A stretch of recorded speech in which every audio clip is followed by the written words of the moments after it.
Mister Jamadagni, తప్పించుకోవటం మీ నేరస్తులకు అలవాటైతే పట్టి బంధించడం మా చట్టానికి అలవాటు. మిస్టర్ ఇన్స్పెక్టర్, నేరస్తుడన్నందుకే ఒకసారి మందలించి వదిలేశాను. మరొక్కసారి ఆ పదం ఉపయోగిస్తే ఒరువు నష్టం దావా వేయవలసి వస్తుంది.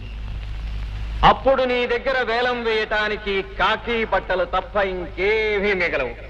అవి కొనటానికి ఎవ్వడూ ముందుకు రాడు. బెదిరిస్తున్నావా? వాస్తవాన్ని వివరిస్తున్నాను. అయితే నువ్వు నేరస్తువని ఇప్పుడే నిరూపిస్తాను.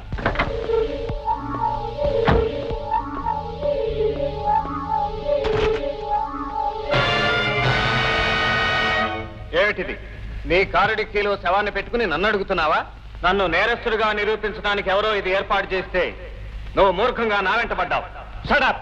ఇతన్ని హత్య చేసినందుకు నేను అరెస్ట్ చేస్తున్నాను. తర్వాత నువ్వే బాధపడతావు. ఎందుకో తెలుసా? ఈ శవం మీద నా వేలిముద్రలుండవు. ఈ మనిషి శవంగా మారటానికి కారణమైన ఆయుధం నా దగ్గర నీకు దొరకదు. కనీసం ఈ మనిషికి నాకు ఉన్న సంబంధం ఏమిటో కూడా నువ్వు నిరూపించలేవు. అప్పుడు నాకు బదులు నువ్వు జైలుకు వెళ్ళవలసి వస్తుంది. వానా వానా వెల్లువాయి కొండా కోన తుళ్ళిపోయి